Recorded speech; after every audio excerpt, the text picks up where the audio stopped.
You're live with BBC News. Now to South America, a growing row between Guyana and Venezuela.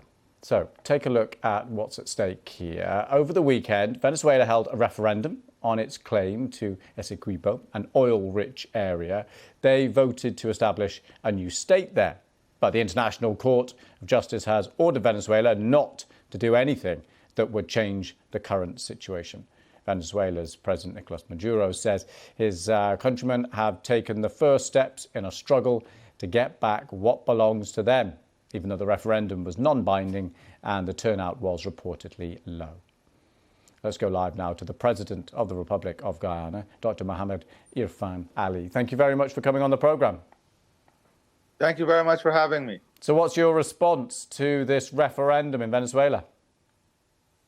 Well, first of all, our response has always been one that respects international law, one that respects the dignity of people, and one that leads to the continuation of peace within this region. That is why we went to the ICJ for provisional measures in relation to this referendum. Not to stop the referendum, because that is their business, but to have provisional measures against two questions. One, that would allow Venezuela to annex the Essequibo, and two, to allow them to establish a state.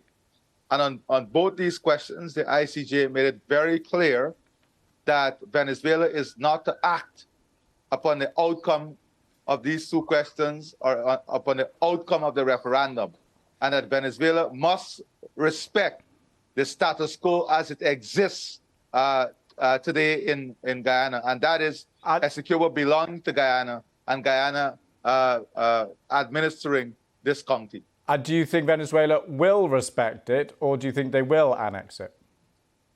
Well, first of all, I believe that Venezuela has a responsibility to honor the order. They have a responsibility to respect the 1899 award. And in the 1899 award, the boundaries of Guyana and Venezuela was fully settled, and that settlement was jointly agreed to by Venezuela and Guyana. For a matter of fact, Venezuela went on to enact the boundaries within the legal system and even printed stamps with the boundaries. Now, I'm concerned that Venezuela can indeed follow up their rhetoric and the narrative and act in a reckless manner. And this is concerning because already we have a dangerous situation in Venezuela where the people are suffering as a result of the type of governance, where the respect for the rule of law, where democracy and all these things are threatened.